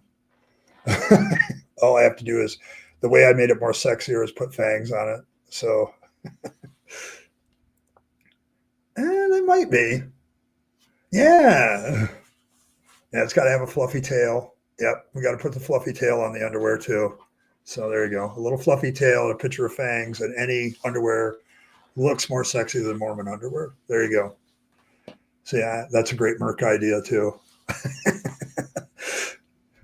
But I could also do we could do carrots that aren't actually carrots. They're made in a carrot likeness, but they're more permanent. So you can, like carrot jewelry. There we go. Like some of you have, like Earl once showed me the onion under the little onions, the Mormonians that she put on her earrings. And I thought that was hilarious. But how about like instead of a necklace with a cross or Star of David or whatever, we create the golden carrot. I think the golden carrot is an idea that's in my brain right now.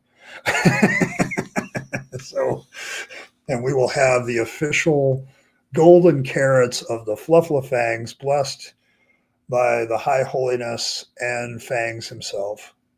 and we will sell those and we will make money.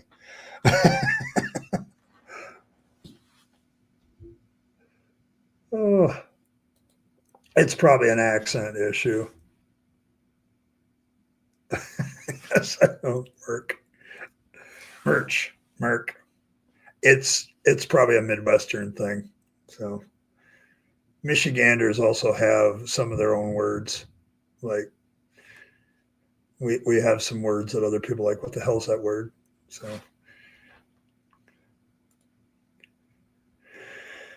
like a circumcised, a different cared about or below the. I don't know. I honestly remember there's another controversy that we can create another heretical sect out of because we're all about that here.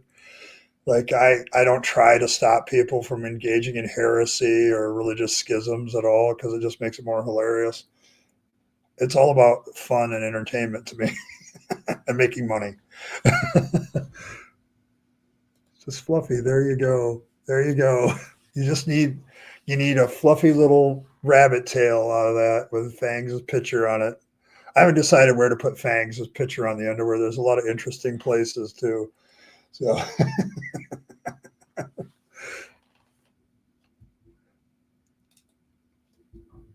that could be.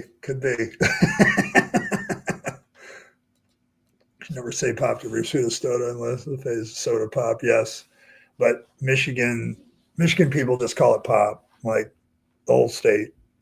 We know a foreigner by can you give me a cold drink or can you give me a soda? I'm like, what are you talking about? Oh, you want a pop? Okay.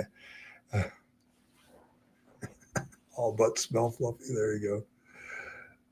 But yes, I'm telling you, this is this is Pony Boy's brother. There you go. But yes, I'm telling you, there's Merc ideas everywhere in this cult. Like the Pastafarians, I know sell stuff. The dude people sell stuff. I mean, all of them have Merc, and I can't figure out why Fangs can't have it either. So yes, stay golden. Put the ears on the either side of the fly. That works. There you go. Then they can be straight up ears or floppy ears, depending on the situation. Yes, everything is a Coke. I learned that in Texas too. Like everything's a Coke or a cold drink.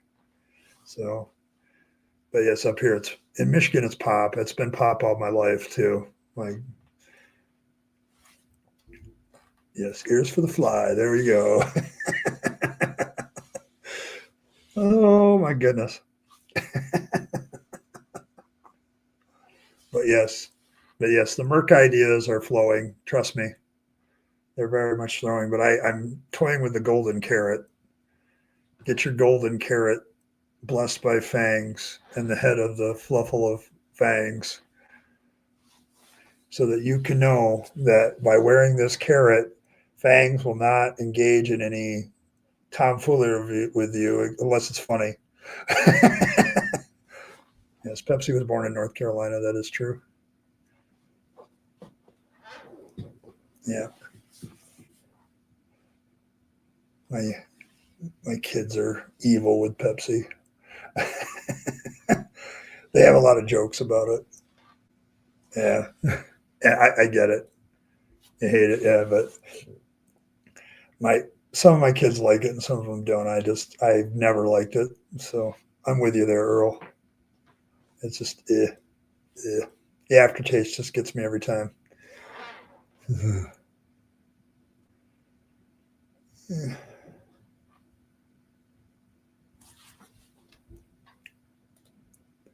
But in Georgia, there was the whole thing around daring to drink Pepsi instead of Coke. And now you can get Pepsi without artificial sweetness here. Oh, there you go. Artificial sweeteners. I have to deal with them since becoming more conscious of my diabetic condition, but I've done a pretty good job of keeping that monster away since I went back to pre-diabetic. I've kept them away, so I'm good. Yes, we still have RC Cola here. It's still on the shelves. I saw it today. Royal Crown. which I remember back in the 80s, that kind of Coke got an uptick in sales when Coke went to New Coke. It started to actually sell. So my Diet Coke or the Diet Soda, it's been years since I had water. Okay, there you go. Oh, you have Cubicola? There you go. There you go. Yeah, see, there's always a local cola somewhere. And yeah, so the moon pies still exist up here too. They're there. Moon pies. You can still get moon pies in Royal Cola. You can also get Verner's here. Although I did notice that in Texas I could find Verner's in a few selected spots. But Verner's is Michigan's version of ginger ale, and boy, is it strong. It is strong ginger ale to a lot of people. I just had that experience yesterday. Like I poured some of that into a glass with some ice, and I drank it too quickly. And those of you from Michigan know exactly what happened. I got that crap right up my nose and nearly gagged myself. It's great stuff. Like it's powerful. Like when you're drinking Verner's compared to other ginger ales. Canada Dry is like weak sauce compared to that crap. So,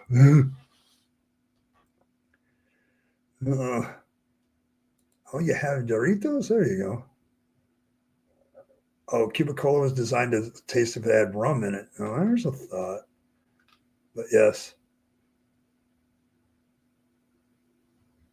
What kind of Coke do you want? Dr. Pepper? Yes. It's hilarious. Yeah, zero change. Yeah. The zero change was a nice one. It's a good one. Christian Sciences, yes.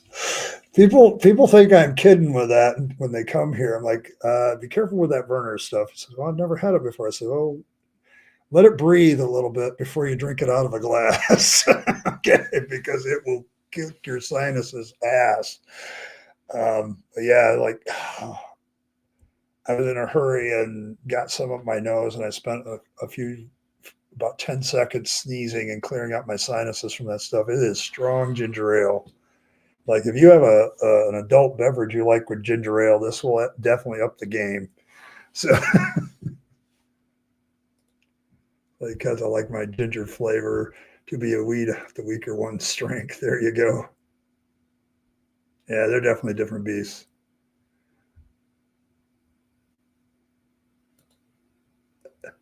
Ginger beer is good. I guess you don't have it as much because it's Australian, though. Yes. Yeah. See, and now I'm having trouble getting all these drinks that I used to get because of tariffs. Make it more difficult to indulge in other places, alcohol and stuff. So, yeah, I've had a lot of other ginger ales, um, Evan, and I'm going to tell you that Verner's is good stuff. It is good stuff. They just they got it right. It is a very strong ginger ale. It is, and I tell people, don't drink it real quick. You learn. I don't think they did either. I didn't really taste anything like that came close to Coke until they came out with Coke Zero, and then I tasted that. I'm like, okay, now you're getting close. It's still off though. So, but I think they went away from the original recipe because it had so. Yeah, you do not inhale when you sip it. Don't breathe. Oh, yeah, I kind of avoid most of it too, except for I have to do zero versions to get anything out of it anymore, and mostly stuff that doesn't. I don't know. I'm avoiding stuff with caffeine as much as possible too these days. Oh, that's the real stuff. Yeah, yeah. I was talking to some of my students when I was in Texas. I'm like, does the pop taste different? And they said, oh yeah. It's like, it's better in Mexico. I'm like, why? Because it's got none of the artificial shit in it. like they don't have any of that. Yeah, don't take away the caffeine. I know caffeine's hard. It's hard for me too. Yeah. Yeah, I think that's why I drink pop so much too, Earl. I need the bubbles. Like flat stuff, just I gotta have the bubbles. The carbonation is what I need. So let's see. I think I've hit everybody. Let's see, make sure a few of the things are done.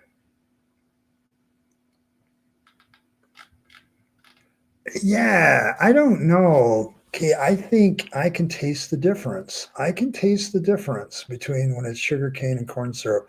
Because I know we didn't use corn syrup when I was a kid that much. It was like a new thing. And everything was cane sugar. And I don't know. I think it tastes different. It does. I just, sugar cane sugar and corn sugar are two very different flavors, I think. Or chew. Beet sugar? Beets. Okay, there you go. Using beets instead of corn.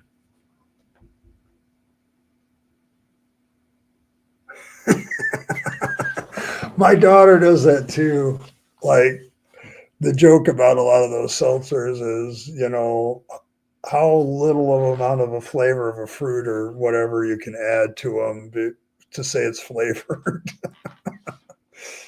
Yeah, it tastes different to me. It just does. I think there's a sugary, caney sugar taste to sugar cane sugar, and then there's the corny sugar that just tastes corny. I wonder what beets probably taste a little beety. There you go. You can grow a lot of beets. Aged carbon ginger beer in the past. I went to Jamaica restaurant and didn't get it because I thought it was alcoholic. Oh, yeah, try some real root beer sometime too. Like there's a guy who brews real root beer around here and it tastes like beer. You would think it was alcoholic, but it's not. And then I have another friend from high school. He does a drink that is alcoholic as hell, but you cannot for the life of you taste the alcohol in it. Like it just tastes like a sugary drink. It's amazing what happens there because it's like, yeah, okay. So yes, root beer is pretty good stuff. There's a lot of variance in that too. But the best I had was a local guy around here that he brews it and does it the old fashioned way. He does root beer the old way, and it tastes like beer. Like you understand why it got the name root beer. So yeah, I mean, yeah, I can tell the differences between a lot of things. That's why my nose is stuffed up so much, Earl, is the hypersensitivity to smell. My my brain doesn't like it, so it stuffs me up all the time. Ginger beer, first time in college, yeah, it's good stuff.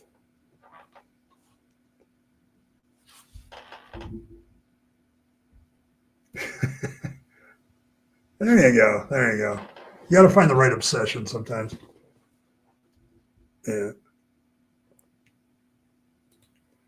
Austria and Ravello from Switzerland are fun. Yeah. Root beer floats. See, my first experience though with a root beer float is an A&W experience way back when I was a kid.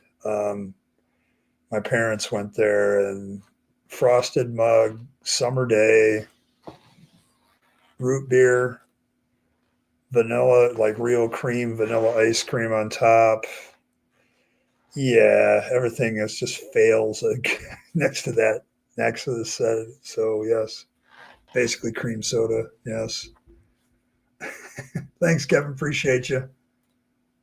Yeah, we're all having a good day here. Kind of chilling today.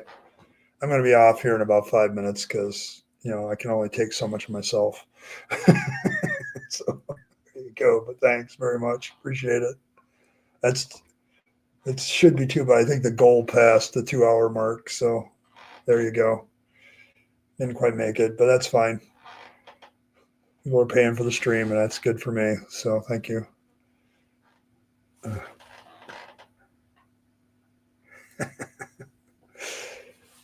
Yes, yes.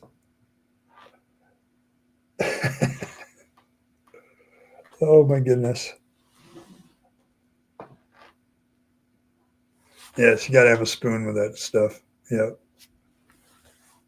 Limited social spoon space. Yeah, I can only take myself for so long. I can't. Oh, it's bad when you don't like people, and sometimes you don't like yourself, and that dislike of people applies to you. I have those moments. Yes, creamsicles. Oh, I used to love those back when I was a kid. I'm sorry, they were better back then. Something changed in the recipe changes to go more industrialized is never good for any food. Like something happens to the flavor. So, oh yes, black orange, 50% cola, 50% Fanta that I used to make with floats and soft serve. I'm awesome. Well, thank you very much. I appreciate that. I have my moments. Like I also sometimes when I'm streaming something, I realize I'm very hungry. So and and I haven't put anything nearby, so it's like for reasons. So because I'll munch on it during the entire stream, but yes, ooh, yes, creamsicles. Yeah, because I tried some the other day. Like, okay, I remember those from when I was a kid. Let's try one, and they did not taste good at all to me. So it was lacking on a lot of flavor fronts. I don't know. The ones they make up here are really bad, in my opinion. They used to be a lot better. So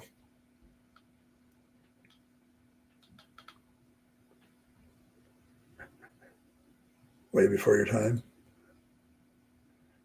Creamsicles are me. Yeah, I love them, but the ones they make around here just like the one I had was like salt. Like it tasted like salty, and I'm like, what the hell? Somebody overdid that.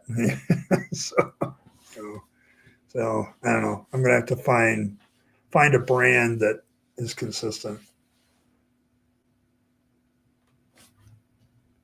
They just give you an OJ, yeah. Strawberry ice cream.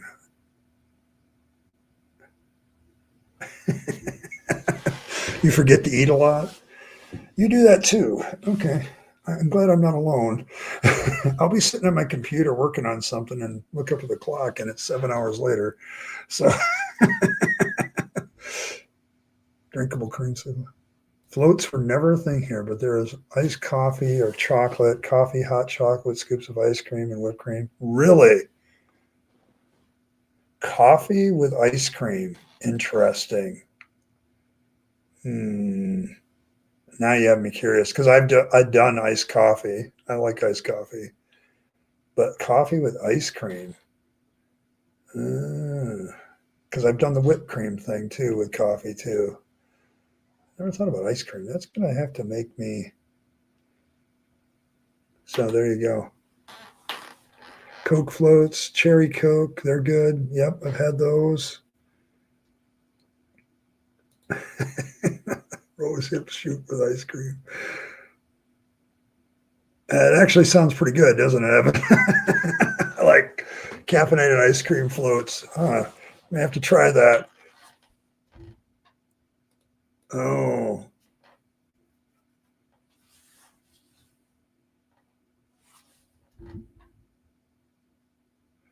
yeah. You. This is why I'm going to get off in about 5 minutes because I really need to get something to eat. Because I got up. It's been really weird because I don't have to set an alarm right now because I'm on vacation. And when I sleep is when my body says it's time to sleep, and when I awake is when it says. And I've literally already done probably a 6 or 7 hour stint without eating anything. So it's like, you're the unhealthy, skinny person. Okay. But yes, I absolutely get you, Earl. I don't know. It's just I get focused on what I'm doing and I just lose all track of time. So it's a superpower, but it's a superpower with a consequence. Like, holy crap, I'm hungry. Yeah, and that's where you run to the freezer, get the ice cream and anything with a quick burst of energy. Yep, I could. So there you go. All right. Well, folks, I'm going to call it a night. I will be back on for Deconversion Hangout on Thursday, but I want to take Tuesday and Wednesday legit off. So I'll probably see y'all then. And then Friday, we'll have the Halloween broadcast. And then Saturday, we will be doing something reactive. It'll be the first day of November, so the Halloween season will be over. So maybe we'll talk about some sort of pastor with a message or something, or I may finally get to my criticisms of Habermas and some other stuff. So I'm going to take the next 2 days off, and I may produce a video finally after all this time. I've got it focused in on. So, and I've had a video about this minimal facts thing in my head for a while, and it's starting to turn into digital paper, and so maybe it'll also turn into a digital product. So thanks everybody for being patient with that. That's one of the things I'm wrestling with on this staycation, for as far as trying to figure out ways to do things easier and quicker. So yeah, Thursday, Friday, and Saturday. I know what you're thinking, Earl. I know what you're thinking. You're going to burn yourself out, Ed. And I've thought this thought myself too. So I thank you for your concern, but I want to do Deconversion Hangout because it's a tradition. And of course, I want to stream Friday with you because that'll be awesome. On Halloween, I'll probably be energetic because it's Halloween anyway. And then Saturday, okay, maybe that's negotiable. So, but I'm trying to rest while at the same time doing what I do on YouTube. So yes, you thinks. Yes, I am going to try to get some sleep. I have noticed that I'm sleeping a little bit longer when I don't have to worry about getting up. So that may be my body's way of saying, hey, we need to catch up. So I will see you all then. So in the meantime, may fangs nibble on all of your hearts. May he bless you with vegetables that are purified from religious corruption. Make sure you protect your stash by circumcising a carrot, the most holy of vegetable, and laying it on top of your stash. That way fangs will take the carrot instead of your stash. Cranky elder God learned this one the hard way. So we're trying to fix that problem. So there's that aspect. And also nom and all that. And as always, live your best life, people. You only get one go around and then it's over. So you want to take all your time, money, and opportunities and give them to yourself, the people you love and care for, and to make this a better world. And don't waste them on the trappings of religious and faith, because that's a dead end. So I speak from experience. And you're much, much better off going on and finding your own purpose on your own. I truly and genuinely believe that. So thank you for that. And so thanks for stopping by, everybody. Good night, everybody. I'll see you all Thursday on Deconversion Hangout. See you then.